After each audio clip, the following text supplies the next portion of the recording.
She stepped onto the plane with a quiet breath, her heels clicking softly on the jet bridge floor. With practiced grace, she slid her carry-on into the overhead bin above her first-class seat and smoothed the sleeves of her ash-gray pantsuit. The moment she sat down, the judgment hit her like static in the air, sharp glances, whispered comments, sideways stares. A confident black woman traveling alone in first class? That didn't sit well with some of the passengers. She must be in the wrong seat, someone murmured. There's no way she paid for that herself, whispered another.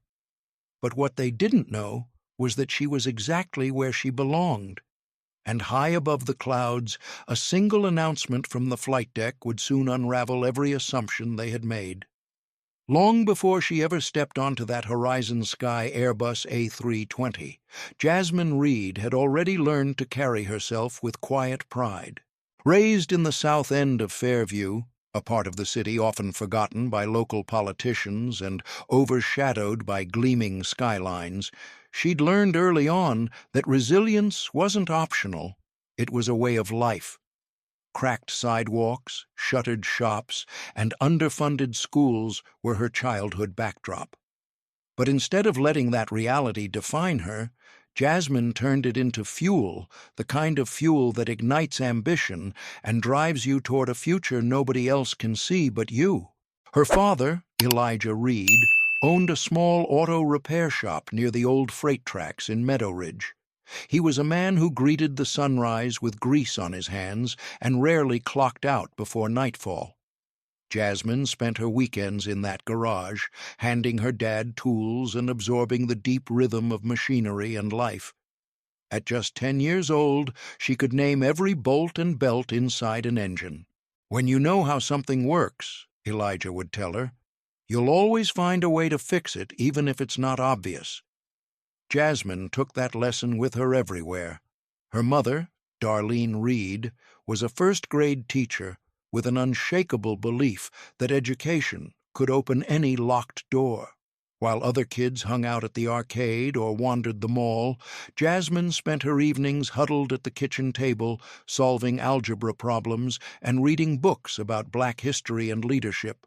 Darlene believed Jasmine had something rare, and she wasn't about to let it fade. Every perfect test score was rewarded not with sweets or video games, but with a trip to the local library. They'd come back with armfuls of books on finance, science, and business fuel for a girl with a growing fire inside her. By the time she was a teen, Jasmine had developed a fierce curiosity for how numbers could shape the world. She watched her father struggle with the finances of his shop, and one day decided to help. With nothing but a dusty laptop and a spreadsheet, she reorganized his inventory and automated supply orders. To Elijah's astonishment, his costs dropped and his profits rose. By 16, Jasmine was his unofficial financial advisor. But brilliance didn't shield her from bias. At a regional math competition, she blew away students from the city's wealthiest schools only to be accused of cheating. The claim was eventually dropped, but the sting lingered. Later that night, her mother sat beside her and said, "Never let small-minded people make you smaller. You belong in every room you walk into, don't forget that." Jasmine never did. Those words became her armor. Every time someone looked surprised to learn she was the top intern or questioned how she got a seat at the table, her resolve only hardened. Elijah had taught her how to fix broken machines. Darlene had taught her how to protect her worth. Together, they'd built a young woman who was about to face prejudice 30,000 feet in the air and rise above it. Her father's mechanical grit and her mother's steadfast belief in education had fused into something unshakable inside Jasmine, a quiet strength she would rely on again thousands of feet in the air when the ugly face of bias would try, once more, to bring her down. When it came time for college, Jasmine's academic record spoke volumes. Straight A grades, glowing recommendation letters, and a trail of leadership roles that proved she wasn't just bright, she was a force. She earned a partial scholarship to Eastbridge University, a respected HBCU in the heart of New Crest, determined to lift some of the financial pressure off her parents. At Eastbridge, she declared a major in business administration, with a concentration in finance, a field that blended her love of numbers with real-world impact. College opened a world far bigger than she'd ever known. She found herself surrounded by peers from every walk of life, professors with global expertise, and campus discussions on race, class, and justice that deepened her passion for equity. She didn't just survive there, she thrived. Outside of her demanding course load, Jasmine threw herself into student government. She served on diversity committees, led inclusion workshops, and lent her voice to causes that mattered. The spark for advocacy, kindled in her teenage years, now blazed into something fierce and focused. But it wasn't easy. Jasmine juggled two part-time jobs, one in the administrative office, the other tutoring high school students from underfunded schools. Her days were full, her nights even fuller. Often, she worked until midnight, then stayed up analyzing market trends or fine-tuning a paper on global finance until 2 a.m. Every paycheck helped cover textbooks, groceries, or what her scholarship didn't. She lived by a simple creed: no wasted moments. By the time she graduated summa cum laude, Jasmine had already built a quiet but powerful network of mentors, professors, advisors, professionals who saw in her more than a diligent student. They saw a visionary in the making. One of her mentors, a former hedge fund manager turned professor, personally referred her to a boutique financial advisory firm in downtown New Crest. That first role, as a junior consultant, became the launchpad for a future beyond anything Jasmine had imagined. The transition from academia to the fast-paced world of finance wasn't easy. At the firm, she was tasked with analyzing investment portfolios, helping restructure small businesses, and developing long-term financial strategies for regional companies. It was sink or swim, but Jasmine didn't just swim. She soared. She devoured financial statements with the same hunger she once had for library books. She spotted inefficiencies where others saw routine. Even as one of the youngest on the team, she delivered insights that made clients rethink their entire strategy. But not everyone welcomed her brilliance. Some colleagues questioned her abilities not because of her performance, but because of her background, her age, and her race. A few clients even raised eyebrows when they realized that the sharp financial mind behind their reports belonged to a petite black woman in her 20s. There were subtle digs, patronizing compliments, and the ever-present question hidden in their tone. "Are you sure you belong here?" But Jasmine met every doubt with data, every side eye with results. She remembered her father's advice: if something's broken, fix it. In this case, the broken thing was perception, and her tool was undeniable excellence. Within 3 years, her work spoke louder than prejudice ever could. She was recruited by Brixton and Holt, a nationally respected consulting firm, where her salary doubled and her scope of work expanded. Now, she wasn't just helping local businesses, she was advising mid-market companies across the country on capital restructuring, growth forecasting, and sustainable investment strategies. CEOs took notice. CFOs sought her out. Jasmine Reed had become the kind of consultant whose name opened doors not because of who she knew, but because of what she delivered. Her phone rarely stopped buzzing. Clients old and new wanted her on their projects. And while her success soared, so did her travel schedule.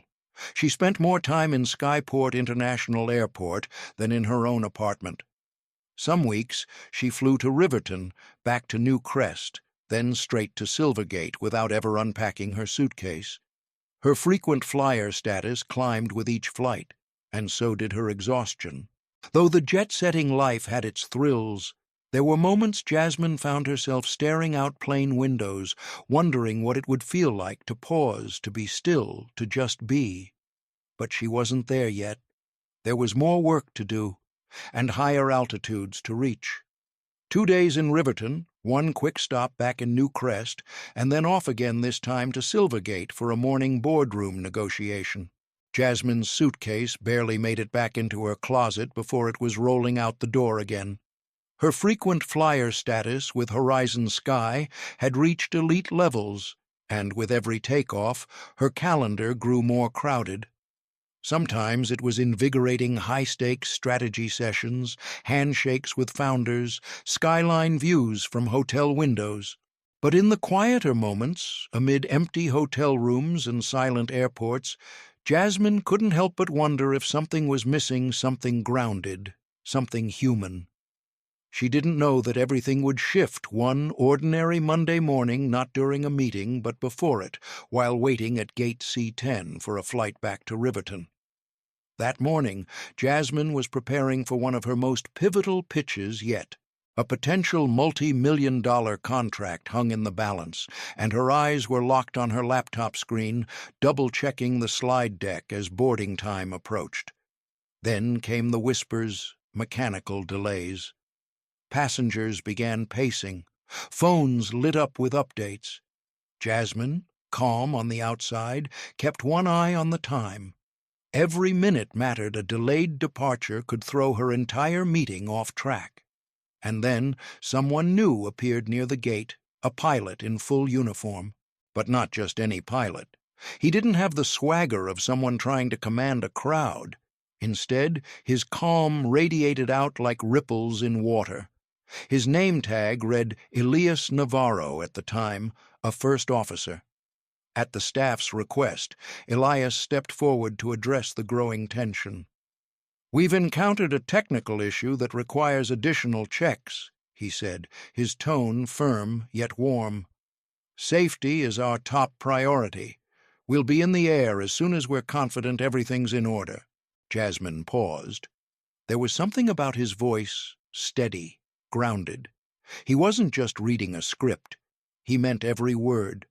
When the aircraft finally began boarding, Jasmine took her seat near the front, relieved to be moving at last. As the cabin filled, she noticed Elias helping the flight crew settle overhead bins. Their eyes met. He offered a courteous, "Thanks for your patience, we'll get you there smoothly." There was something in his glance, recognition, maybe even empathy. Not flirtatious, just aware. Several hours later, after landing and wrapping up a successful presentation, Jasmine checked her LinkedIn. A new message appeared. Elias Navarro. He mentioned recognizing her name on the manifest, a quirk of cockpit protocol, and complimented her professionalism. She hesitated, then accepted. What began as casual banter about travel tips and good coffee in strange cities soon deepened. Conversations grew more personal, family histories, childhood dreams, late-night texts exchanged from opposite coasts. Elias, she learned, had grown up in South Verano, raised by his mother, Lucia, who balanced multiple jobs to keep the lights on. His love for aviation was born from afternoons spent lying on rooftops, watching jets slice through the sky.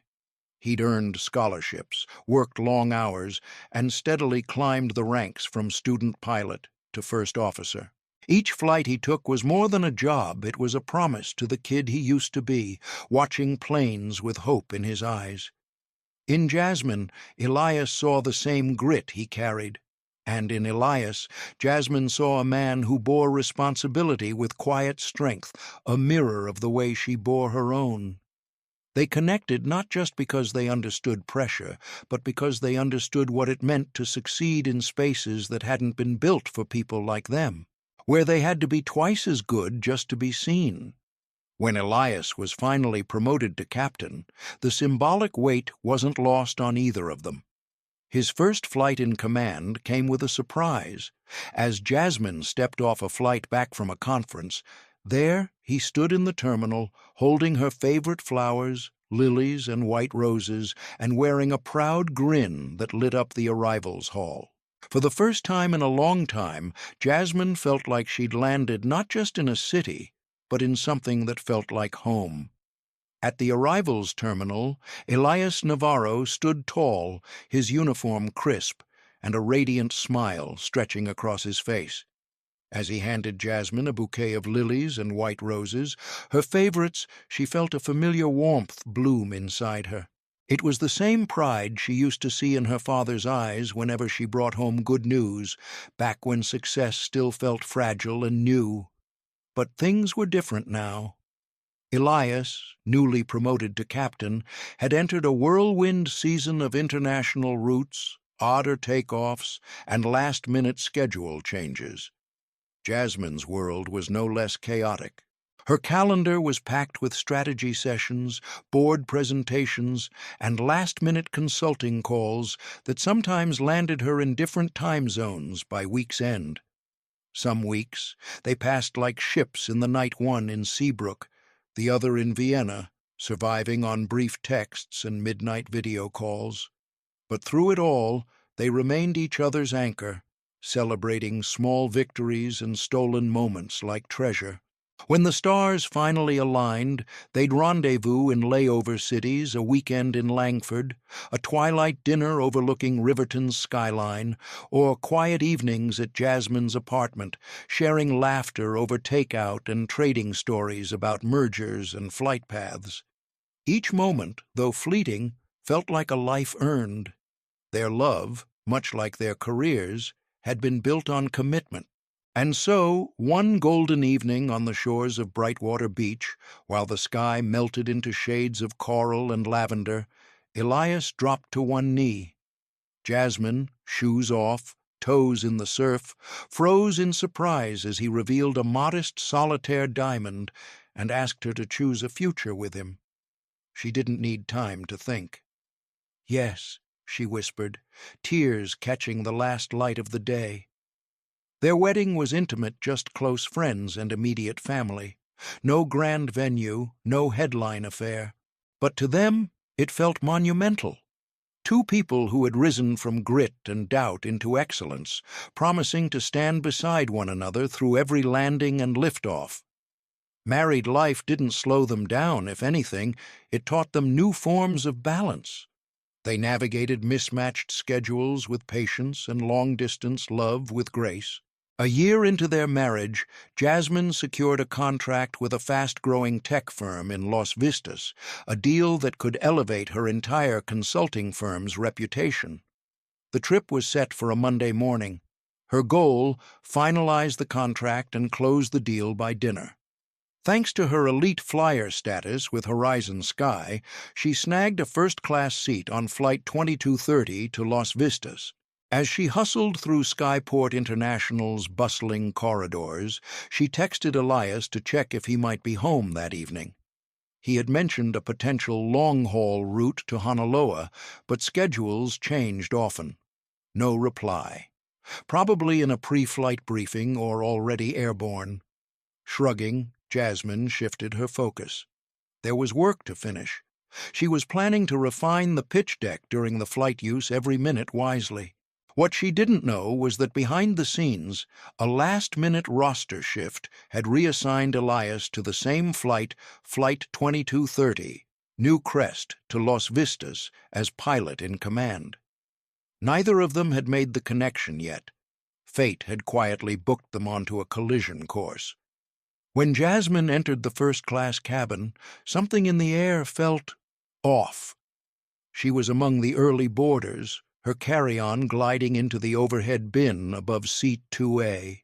As she settled in, her practiced calm met the thin veneer of disapproval around her. Some passengers glanced up, brows furrowing. One flight attendant, Melinda, paused just a beat longer than necessary while scanning Jasmine's boarding pass. Her smile was serviceable, but her eyes said something else. Surprise, maybe doubt. In Seat 2B, an older woman with meticulously styled silver-blonde hair cast Jasmine a look that hovered between curiosity and distaste. Behind them in seat 3B, a gentleman in a crisp navy blazer leaned forward slightly, studying her with a similar edge. Across the aisle, a stocky man in his mid-50s, Greg Simmons, tapped away at his phone with visible agitation. Every few seconds, he'd glance Jasmine's way, lips tightening as though her mere presence disrupted his sense of order. Unbothered, or at least pretending to be, Jasmine powered on her laptop, immersing herself in her pitch slides. A few minutes later, Melinda rolled through with the pre-flight beverage service. "Coffee, juice, or champagne?" she asked with that same tight smile. "Orange juice, please," Jasmine replied, keeping her tone calm and professional. She had a presentation to conquer in a few hours, clarity over celebration. As Melinda poured the drink, Jasmine caught murmured voices from the row behind. The older woman leaned toward her partner and whispered, "She must be new up here. Never seen her in this section." The man gave a small nod. "Doesn't quite fit, does she?" The words stung, but not because they were new. They were far too familiar. Jasmine took a long sip of her juice and stared at the screen in front of her, her fingers steady over the keyboard, even as her pulse quickened. She reminded herself she'd earned her seat. Every hour worked, every deal closed, every flight taken had brought her here, and nobody's sideways glance could take that from her. But she had no idea how satisfying the reveal was about to be when the cabin doors closed and the voice on the intercom greeted the passengers with steady confidence. Her husband's voice. "Doesn't seem like she belongs," the older woman murmured, her voice sharp and syrupy with condescension. The man beside her gave a slight nod, his gaze fixed. "Definitely out of place," he said under his breath. Jasmine felt the sting. That old, bitter cocktail of anger and hurt, the quiet outrage that came not from surprise, but from recognition. She'd lived this before, too many times, but she reminded herself again that she owed no one an explanation. She took a slow sip of her juice and focused her eyes on the glowing screen in front of her, scrolling through financial projections and revenue charts. Meanwhile, behind the locked cockpit door, Captain Elias Navarro was completing his pre-flight checklist. Fuel levels check. Cabin pressure steady. Weather clear along the route. Everything appeared routine, but he felt something stir in his gut. A subtle instinct. A sense that this flight would carry something unexpected. He brushed it off. Every journey had its own surprises. He had no idea his wife was sitting just beyond the bulkhead wall, feet away from him, enduring another round of quiet hostility from strangers who didn't know who she was or what she'd accomplished to earn her place there. Elias keyed in his final update to ground control, confirmed their cruising altitude at 37,000 feet, and prepared to address the cabin. A calm breath. Then he spoke. "Good morning, ladies and gentlemen. This is Captain Navarro speaking. Welcome aboard Horizon Sky Flight 2230 with non-stop service to Las Vistas. We expect a flight time of approximately 4 hours and 30 minutes. Thank you for flying with us today." Jasmine's head shot up. Her heart skipped. Elias. A warmth spread through her chest. Relief, surprise, joy. They rarely crossed paths mid-air. She hadn't known. He hadn't mentioned a route swap. For a second, she debated whether to tell the flight attendants, Melinda and the younger one, Riley, that she was the captain's wife. But Elias was always a consummate professional, and she'd never wanted to be treated any differently. So she said nothing. Melinda continued her beverage rounds, now offering glasses of champagne to the couple beside Jasmine. They accepted, though the woman still threw cold glances in Jasmine's direction.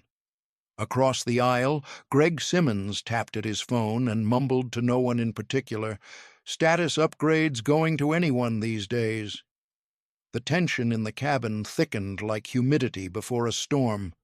The aircraft pulled back from the gate. The lights dimmed. Jasmine buckled in, feeling the engines hum beneath her. As they climbed into the sky, she leaned back and closed her eyes for a moment, letting the noise of the cabin fade. Soon, the fasten seatbelt sign clicked off, and the crew began preparing breakfast. Jasmine reopened her laptop, trying to refocus on her numbers. She still had to deliver a seamless pitch in Las Vistas, and every minute of prep mattered. But the unease in the cabin made it hard to concentrate. The whispers, the looks, the judgment masquerading as curiosity. A few minutes later, Riley returned with breakfast options. "Cheese omelet or fruit and yogurt?" she asked gently. "The omelet, please." "Thank you," Jasmine replied with a nod. Riley offered a sincere smile, more warmth in that brief moment than Melinda had managed the entire morning. But the tension wasn't done simmering. From behind her, the older gentleman in Seat 3B, now named Gerald Pratt, leaned forward and spoke in a voice meant to sound casual. "Pardon me, miss. Are you traveling alone today? In first class?" His tone was laced with feigned politeness, but the question was loaded. Jasmine's jaw tensed. She turned slightly in her seat, keeping her expression neutral. "Yes, I am. Is there a problem?" Gerald gave a small shrug, as if brushing off responsibility for his own intrusion. No, just wondering. It's not common to see new faces up here. Sometimes people get bumped up by mistake." Before Jasmine could respond, the woman next to her, Evelyn Pratt, presumably Gerald's wife, jumped in, eyes narrowed. "We've been loyal Horizon Sky customers for over 20 years, and we don't see many unfamiliar folks in this section. That's all." Beneath Jasmine's calm exterior, fury flickered. She kept her voice even. "My seat is accurate, I assure you. I'm a Platinum Tier member and fly regularly for work. Perhaps we've just never crossed paths." With that, she turned back to her laptop, but she could feel the heat of their silence and their indignation. Evelyn scoffed under her breath. "Well, enjoy your flight," she said with that gritted smile people wear when they mean the opposite. Breakfast arrived shortly after, but Jasmine found herself pushing the food around on her plate. Her appetite had vanished. Behind her, Greg started grumbling again, louder this time. "Service isn't what it used to be. Too many people slipping into first class these days. Doesn't feel exclusive anymore." He never said her name, never looked directly at her. But every word was a dart flung her way. She thought about confronting him, shutting it down, but she also knew what it would cost.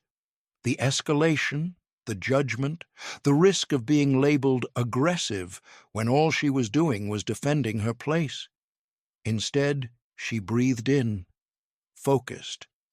Let her father's words echo in her head. "Let your excellence do the talking." She thought about turning around and confronting him, Greg, with his smug little jabs from behind. But Jasmine knew better. That would only feed the fire. Instead, she heard her father's voice in her mind. "Put your energy where it counts. Don't let small people steal your peace." So she stayed quiet, composed. But the muttering didn't stop. She caught scattered remarks, some about her appearance, others laced with coded doubt. A few passengers speculated aloud that she might be on someone's buddy pass. One even commented on her outfit designer, tailored to perfection and paid for with her own hard-earned money. Still, it was as if her presence had sucked the oxygen from the cabin. She tried to zone out, focus on the screen, keep her breathing steady, but the strain was undeniable. Then, flight attendant Melinda returned to collect breakfast trays. As she reached row 2, Evelyn Pratt raised her hand. "Excuse me," she said with forced sweetness. "I just wanted to mention, if there's someone up here who's creating a disturbance or doesn't belong, we're allowed to request a seat reassignment, correct?" Melinda blinked, the subtext landing like a slap. Her eyes flicked to Jasmine for the briefest moment before settling back on Evelyn. She kept her voice neutral, professional. "If anyone is being disruptive, we'll address it accordingly," she said. "At the moment, everything is under control." Evelyn huffed. "Well, just keep an eye on things. We paid for a certain level of peace up here." Jasmine felt her face flush.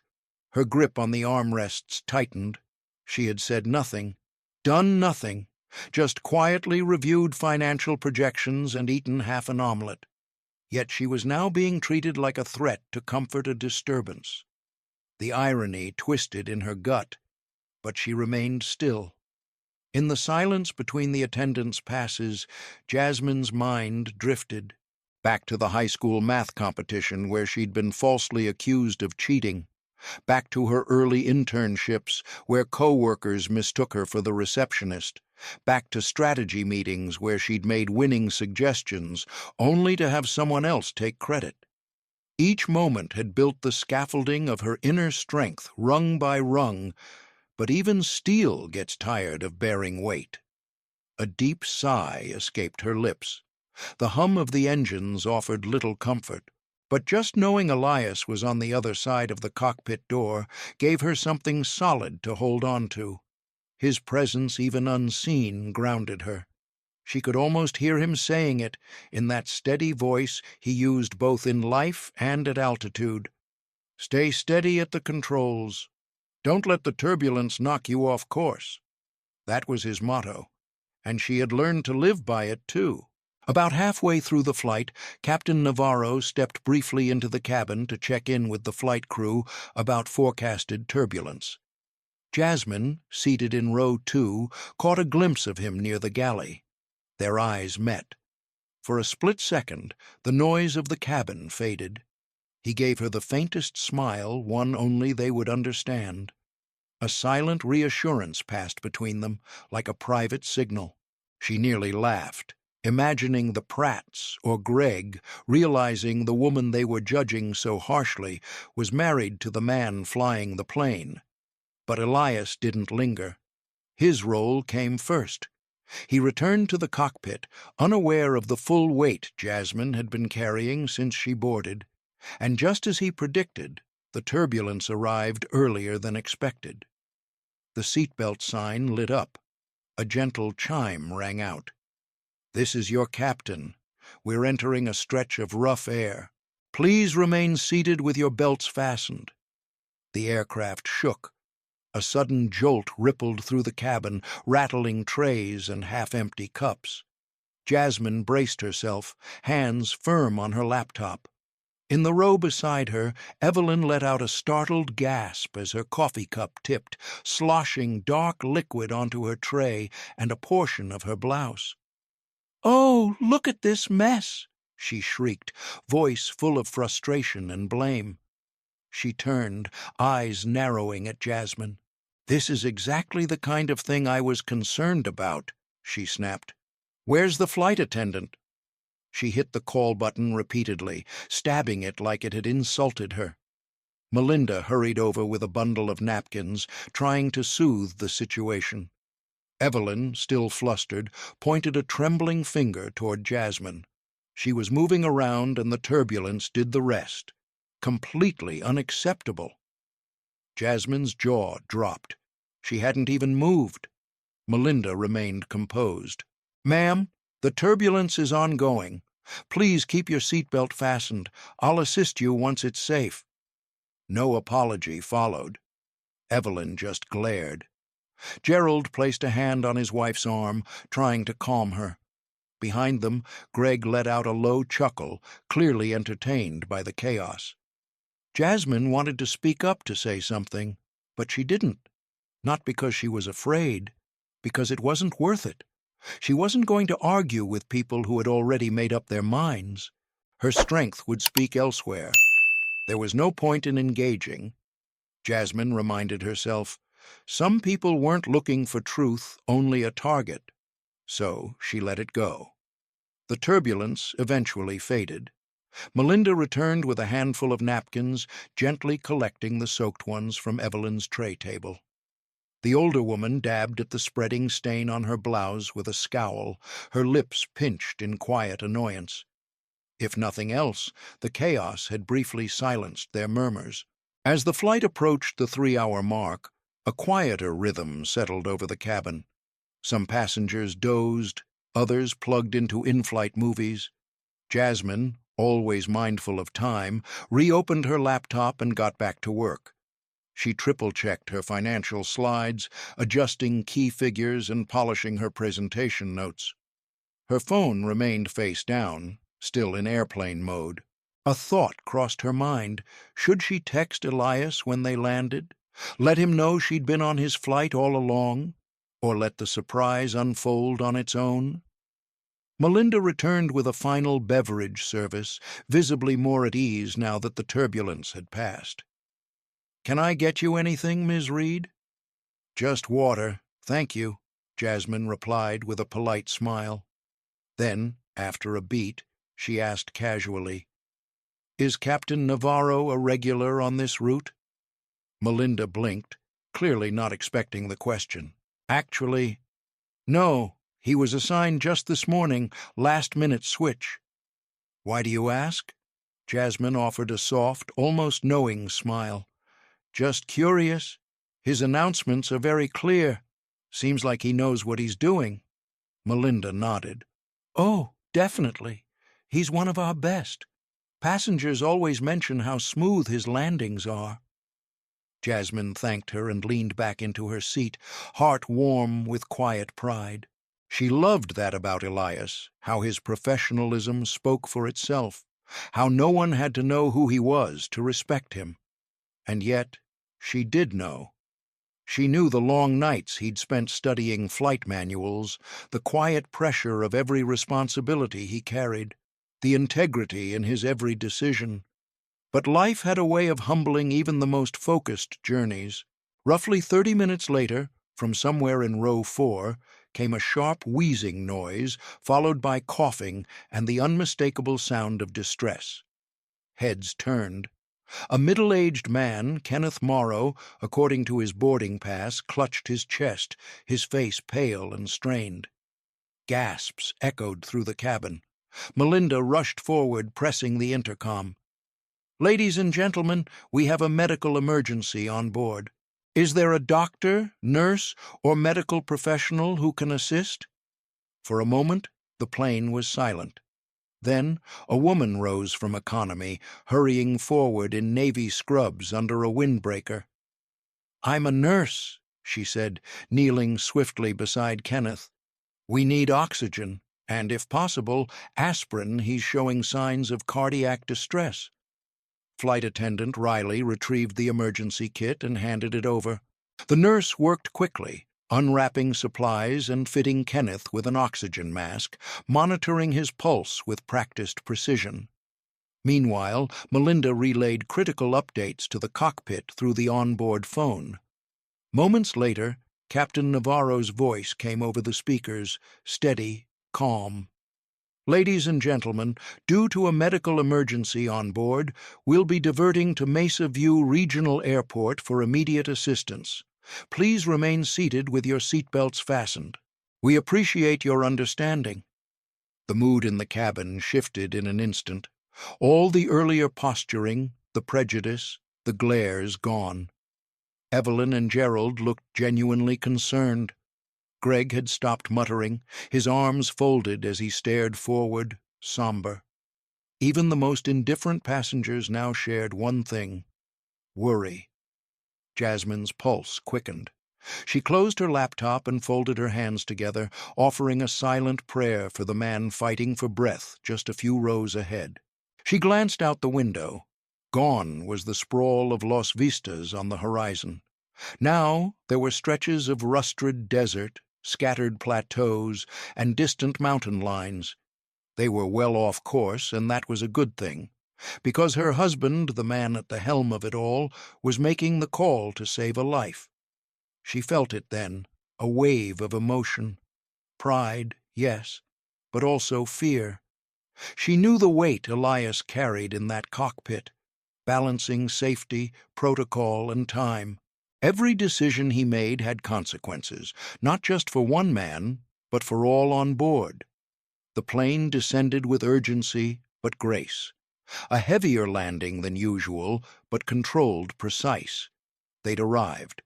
Outside, paramedics waited beside the gate with a stretcher and a small emergency crew. Within minutes, the cabin door opened and the medical team boarded. Passengers watched in solemn silence as Kenneth, still breathing but weak, was gently lifted and guided down the jet bridge with the nurse by his side. There was no applause, just quiet reverence and hope. They had lost time, but perhaps they had saved a life, and somehow that made everything else feel small in comparison. As the paramedics wheeled Kenneth down the jet bridge, the hush inside the cabin gave way to scattered murmurs, not gossip this time, but quiet reflections, shared concern, human empathy. Melinda soon made an announcement. "We'll be grounded here at Mesa View Regional for at least an hour. We need to refuel and complete some paperwork due to the emergency diversion. You're welcome to stretch your legs in the terminal, but please be ready to reboard when called." Evelyn Pratt was the first to rise, brushing down her stained blouse with an air of righteous frustration. "This completely throws off our L.A. schedule," she muttered, gathering her designer purse with a clink of gold accents.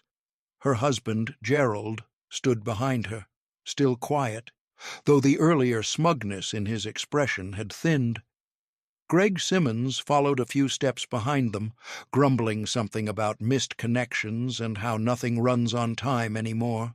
They exited the aircraft one by one, stepping into the terminal, likely to find coffee, or someone to blame. Jasmine, meanwhile, stayed in her seat, partly to keep her carry-on safe, mostly because she needed stillness a moment to breathe without the weight of judgment pressing against her. The cabin crew moved with practiced efficiency. Melinda and Riley finalized reports.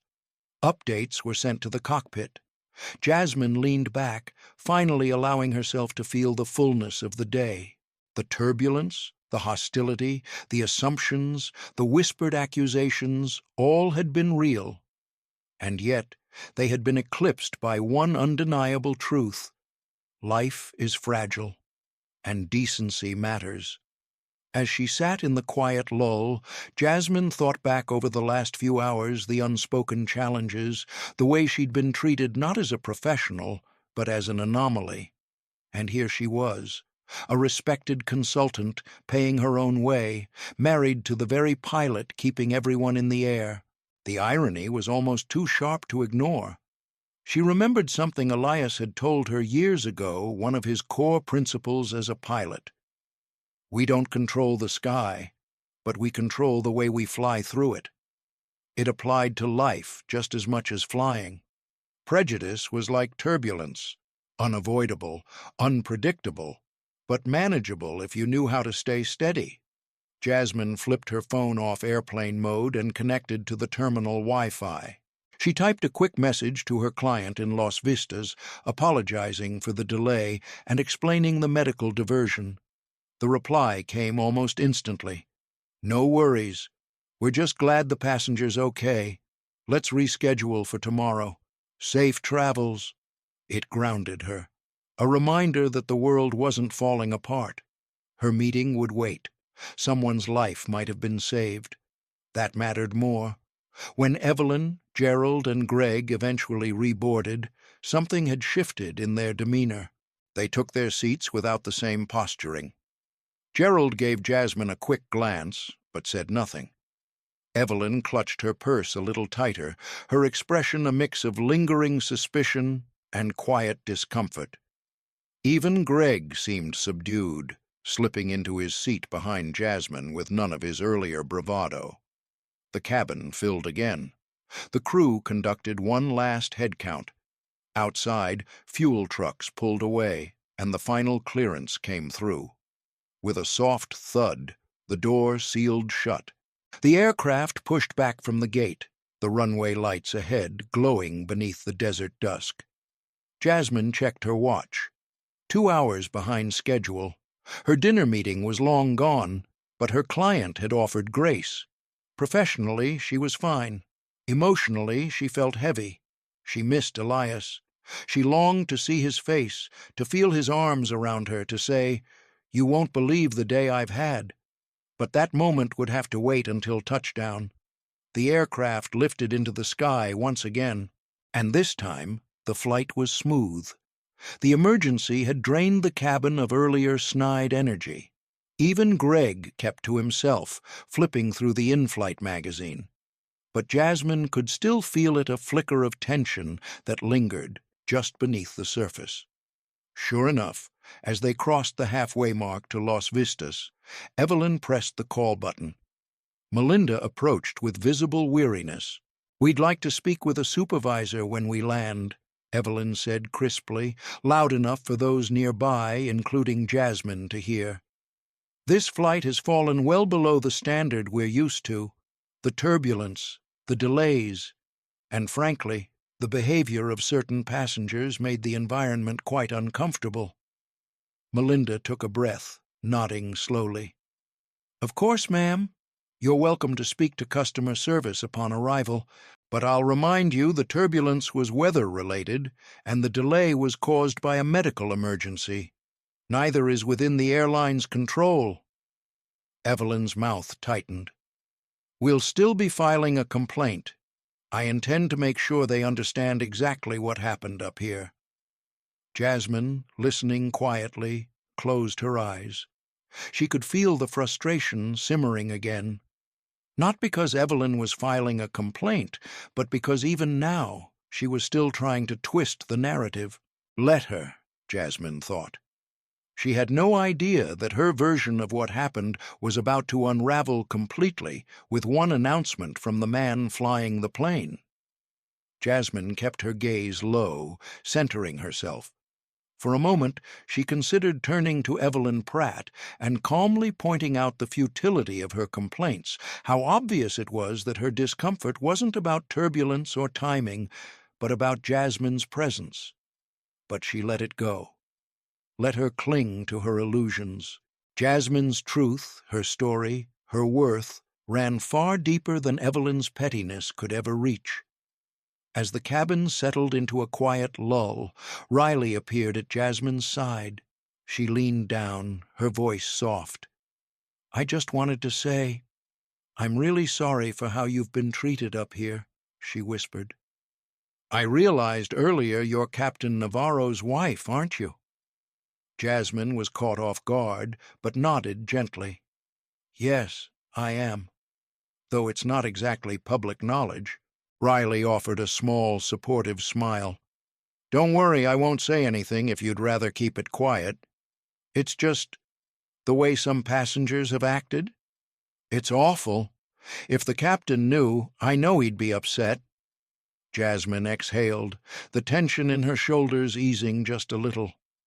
"Thank you. I'm used to handling this kind of thing. Just not always so blatantly." Riley gave her shoulder a reassuring squeeze before moving on. That single, quiet act of kindness reminded Jasmine that not everyone in first class was against her. There were still allies in the places where judgment echoed loudest. Soon, the plane began its descent into Los Vistas. The seatbelt sign flicked on for the final time as the city unfolded beneath them, a glowing sprawl of glass and motion. Freeways twisted like ribbons. Sunlight bounced off mirrored towers. And for the first time since takeoff, Jasmine felt herself exhale. She had made it. But the day had one last surprise in store. The intercom crackled to life. "Good afternoon, ladies and gentlemen," came Captain Navarro's voice, calm, warm, unmistakable. "We're now making our final approach into Los Vistas. Our updated arrival time reflects the earlier diversion, and we thank you again for your patience." Then he paused. "And if I may take a personal moment, there's someone very special traveling in our first-class cabin today. My wife. We often pass each other in airports, but rarely get the chance to be on the same flight. It's an honor to be flying her safely today. And to all of you, welcome to Los Vistas. The silence that followed was absolute. Time hung suspended. Then came the shift, the realization crashing down around those who had spent the last several hours doubting, whispering, and judging. Jasmine felt her throat tighten. She hadn't expected that. Elias was always the model of professionalism, always kept personal and cockpit separate. That he'd said it even gently spoke volumes. All around her, heads turned. Evelyn stared, stunned into silence. Gerald's eyes widened, his jaw slack. Greg Simmons, behind her, blinked like someone trying to process a plot twist he didn't see coming. The woman they had dismissed, side-eyed and whispered about, was the pilot's wife. The very man they had trusted implicitly. The voice they'd respected. The hands they'd believed in. Jasmine kept her eyes forward, her cheeks warm with both humility and quiet triumph. She hadn't needed Elias to say a word, but now that he had, it felt like justice. After a long beat, Gerald cleared his throat, murmuring something unintelligible. Evelyn looked down at her lap, her confidence visibly fractured. Greg, for once, had nothing to say. Riley walked by and gave Jasmine a knowing smile, not flashy, not loud, just enough. It was a small, meaningful victory, not because Jasmine needed validation, but because the truth had finally surfaced, and it had exposed the smallness of their assumptions. She could almost hear her mother's voice again. "They can't take your worth if you don't hand it to them." The wheels touched down with the smoothest landing she'd felt in weeks, a testament to Elias's steady hand. A few passengers clapped softly. Jasmine released a breath she hadn't realized she was holding. It was done. She was here. She'd survived the sneers, the jabs, the sideways looks, and in the end, the truth had done the talking. As the plane taxied toward the gate and the seatbelt sign turned off, people stood, collecting their bags and themselves. Evelyn and Gerald lingered in the aisle, seeming to silently debate whether to say something. At last, Evelyn gave a tight, forced smile and said, "Have a good day," without making eye contact. Gerald gave a half-hearted nod before turning away. Greg slipped out without a word, blending into the flow of passengers like he was trying not to be noticed. Jasmine watched them go, each of them carrying a truth they hadn't expected to face. They had misjudged her, and they had been wrong. Each of them, Evelyn, Gerald, Greg, walked off that plane carrying something heavier than their luggage, a silent understanding that their judgments had never been justified. That prejudice, no matter how refined or quiet, can be dismantled with a single, undeniable truth. By the time Jasmine stepped onto the jet bridge, Elias was already there, cap in hand, greeting passengers with his usual quiet professionalism. But the moment he spotted her, his whole face lit up. "Surprise," he said with a playful grin, leaning in to kiss her cheek. Jasmine let out a breath of laughter, the tension of the day starting to peel away. "You have no idea what went down in that cabin," she murmured, though she suspected Riley had given him at least part of the story. Elias nodded, his expression sobering. "She filled me in a bit. I'm sorry, Jazz. If I'd known, I would have handled things differently." She placed a hand on his chest, eyes soft. "You handled it perfectly. That announcement, it meant more than you know." He gently squeezed her fingers, and for a brief moment the entire airport faded around them. It was just the two of them again, the captain and the consultant, grounded not by turbulence, but by trust. "Let's grab dinner once we're both free," Elias said. "We'll talk it all out." Jasmine nodded. "Definitely. But first, I've got some business to close."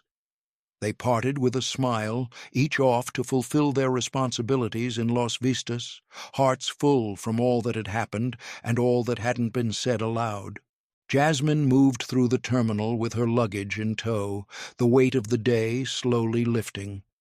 She thought of the Pratts and Greg, wondering if anything had shifted in their minds, if they'd replay the moment when the captain's voice had revealed the truth they never saw coming. Sometimes karma was subtle. Other times it spoke over an intercom. She reached her hotel, checked in, and took a long, hot shower. It wasn't just about washing off the exhaustion, it was emotional, too. Cleansing, releasing. When she stepped out, her phone buzzed with messages from co-workers asking if she was all right after the delay. She replied that she'd landed safely, a bit late, but fine. She rescheduled the meeting for the next day and set her alarm early. As she stood before the mirror, towel wrapped around her shoulders, she replayed it all. The whispered remarks, the glances, the quiet reveal. Part of her felt vindicated. Another part ached with the lingering question. Why had it taken knowing she was the pilot's wife for them to show her basic respect? The answer was both painful and familiar, because bigotry isn't rational. It feeds on ignorance, and it often only breaks when confronted with a truth too strong to ignore. She vowed that night again to never stop breaking those assumptions, never stop earning her place, and reminding others that it was hers to begin with. Later that evening, she and Elias met for a quick bite at a small restaurant tucked inside the airport hotel. Between shared laughs and stolen glances, he teased her about having the best seat in the house, and she teased him right back about nearly giving her a heart attack with his surprise announcement. But beneath the playfulness was a deeper understanding. That day hadn't just been another travel hiccup.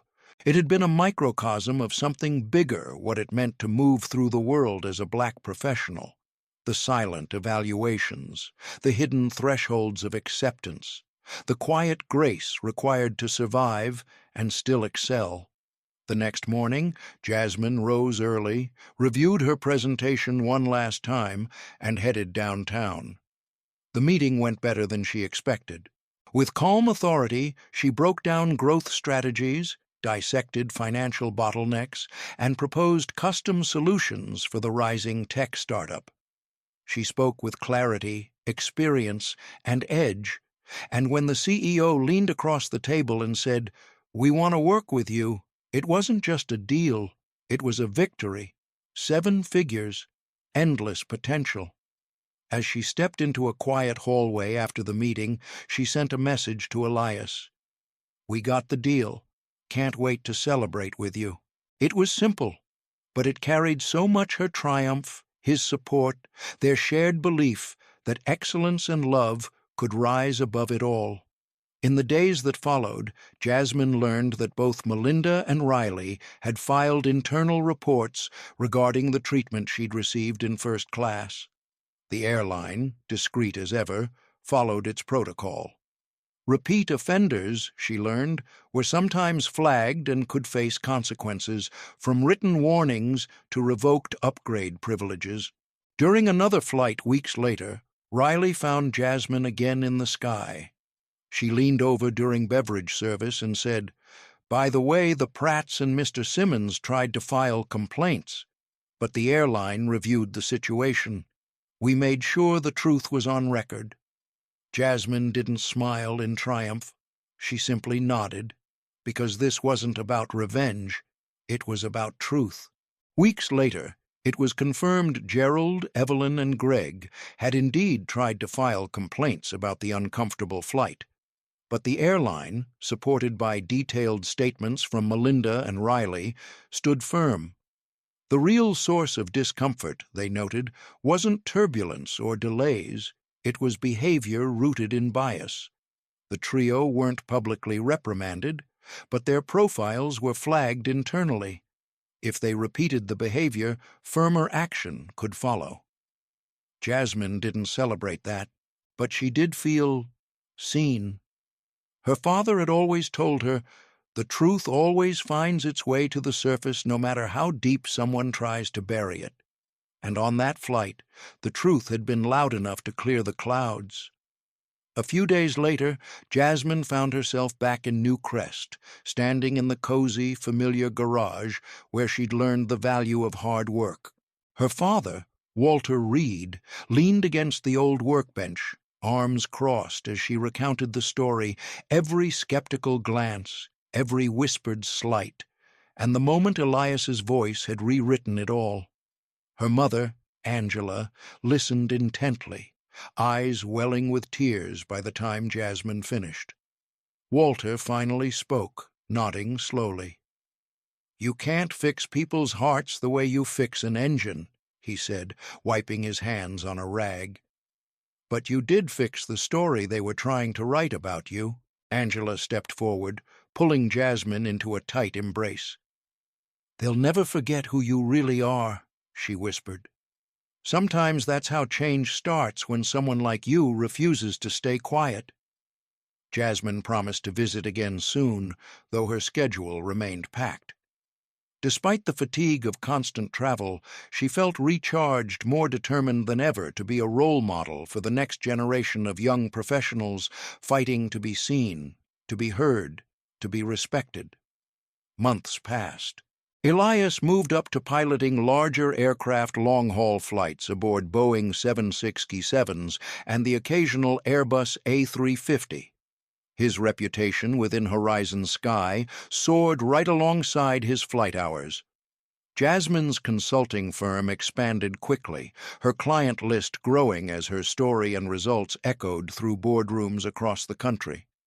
She was invited to speak at conferences to share not just her financial insight, but her lived experience, the story behind the strategies. Still, no matter how fast the world moved, they found each other. Sometimes it was a weekend in a quiet city halfway between their assignments. Other times it was a voice message recorded at 2 a.m. from a hotel in Singapore, answered later from a cafe in Boston. They never stopped making room for each other, never stopped remembering what mattered. And somehow that one flight, Flight 2230, kept coming up. They'd laugh about it sometimes, how a 4-hour journey turned into a life lesson, how ignorance tried to clip Jasmine's wings, and how one sentence from the cockpit flipped the entire narrative. "I'd like to thank my wife for flying with us today. It wasn't about flaunting her connection or waving status as protection. It was about exposing the absurdity of prejudice, of assuming who belongs where." That day, Jasmine's presence in first class had been questioned until it was linked to a man others respected. But the truth was, she didn't need that validation. She'd already earned her seat, long before she ever boarded that plane. In the end, the real victory wasn't proving she was married to the captain. It was reminding everyone, including herself, that dignity, strength, and self-worth don't require permission. They are yours to claim. Later, she once asked Elias if he regretted making that personal announcement, if he thought it crossed a line. He just smiled and shook his head. Not for a second. If it made even one person question their assumptions, it was worth it. And so they kept soaring through packed boardrooms and distant skies, bound not only by love, but by shared purpose. Because no seat in an airplane, at a conference table, or anywhere else was ever off limits to those bold enough to claim it. They refused to let turbulence define the path. And what started as just another flight became a story about how ignorance crumbles when truth speaks clearly, calmly, confidently. The black woman they had dismissed had been right where she belonged, not because of who she was married to, but because of who she had always been.